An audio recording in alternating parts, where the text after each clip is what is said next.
The branches in Ekurhuleni hope to choose new leadership, but not until their credentials are sorted. Yesterday, some members protested outside the registration venue as they had been disqualified. We're going to get the latest now from eNCA reporter Lindokuhle Xulu, who is outside of the venue. Lindo, thanks a lot for your time this morning. Can you just give us a little bit of an update in terms of exactly what is it that members are disgruntled about, as well as this whole issue and the notion around the disqualification of candidates? How's that working? Well, we have been covering the issue of the disgruntled members of some branches when it comes to the regional conference of Ekurhuleni. What had happened was that there are about 8 branches that have been disqualified because of this new verification system. According to the leadership of this province, the current leadership anyway, the deputy chairperson whom we were able to catch up with yesterday, he told us that they did not follow the guidelines in terms of, performing some of those BGMs and BBGMs, and that is why they see themselves disqualified. But those members of those branches are basically saying that they do not understand, they have not done anything wrong to be disqualified, and that is why we saw them actually storming that civic center in Boksburg where registration was taking place.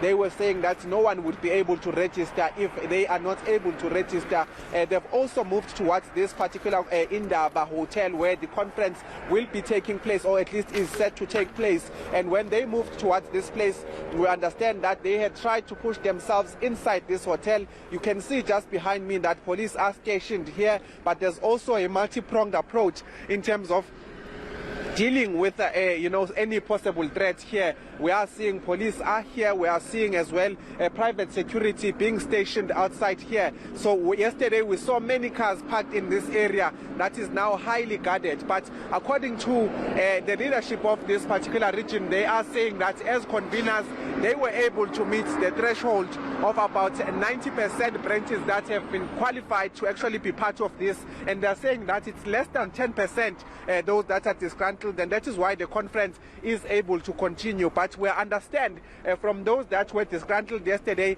that they will be coming back here, and they will be demonstrating still until they get a sense really of whether they'll be included in this process of electing new leadership or not. But I can tell you that according to the chairperson of the province, one of the region, one of the conveners, he said that they will only continue with the conference after the NEC has addressed some of these members, because the verification process is a national process.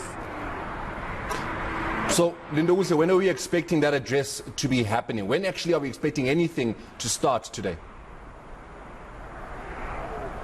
Well, we know right now that inside they are in fact registering some of those that were not able to register before.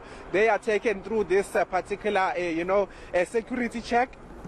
But at a later stage, we do understand that the only time this conference will start is after verification is after the NEC actually gives them a go-ahead in terms of whether they should start or not. But for now, the conference remains adjourned. It's just a matter of taking care of logistics. The only time they will tell us is after the NEC addresses these members, and that is indefinite.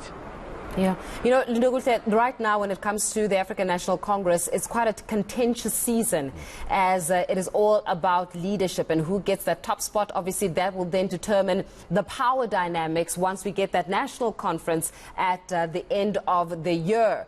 How significant will this be in determining which faction, which group gets to hold power come the end of 2022 within the African National Congress?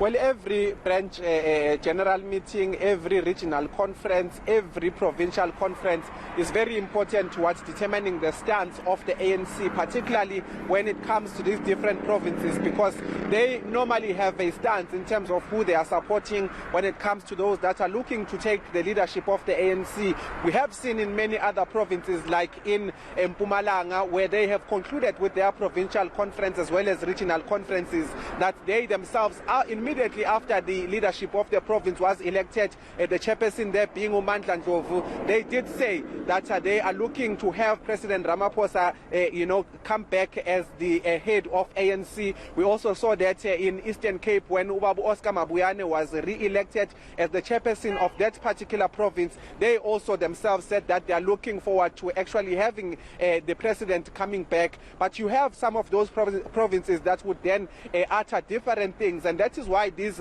particular regions, regional conferences are so important, because they themselves also have a say in terms of what the structure or the stature of the province will be, because if one faction wins, then they'll be able to pronounce to say this is the person who are looking to have take over the ANC. But for now, many of the provinces that have already said are saying that they are looking for President Ramaphosa to in fact return. But I can tell you that with the many regional conferences expected to take place, including the 5 ones within the province of Gauteng, we will be hearing more pronunciations in terms of who they are looking to have lead the ANC movement. So it's quite important that some of those factions do well when it comes to these regions, so that stature they want to take, the position they want to take when it comes to the perspective of the national conference, actually gets the support, the necessary support it needs from the regions, from the branches, and ultimately will take that stance as a province.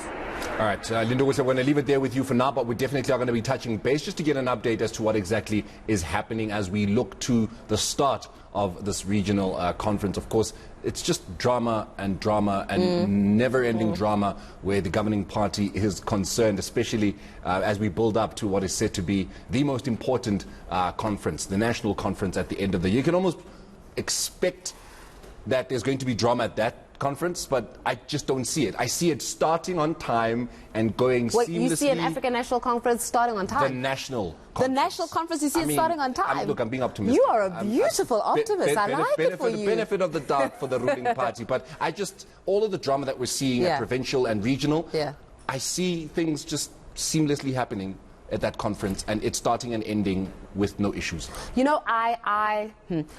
When it comes to politics, right, so and also we must remember the power dynamics here within the African National Congress. Ultimately, right, it is the governing party of the Republic of South Africa, so everything then comes into play. Who gets to be elected as a regional chairperson, who gets to be elected as a provincial chairperson, who gets to be elected within the NEC, and as well as within the National Working Committee, because ultimately that's going to be determined. Should 2024 go the ANC's way, who is it that gets to govern the country at least for the next 5 years or so? So do I see it starting on time? I'm yet to see. But do I see it not, or maybe do I see it not having so much of contention? I think the African National Congress finds itself in a very interesting position where South Africans in general have got a disgruntlement about the African National Congress, as well as the way it's been able to lead, at least for the recent years within the 28 years of liberation. But they also got a significant problem about, who gets to be given which positions and which deployments get to represent which kind of people. We're dealing with some serious socioeconomic issues. So the power dynamics means who gets to govern, and who gets to govern means who gets to have the power. I will be surprised at how things happen. I don't know about the on-time thing. Okay, let's forget about Let's bet on it, actually. Will the ANC start on time? I'm not a betting man, but there are certain things that I'm sometimes willing to just, put something on the line for.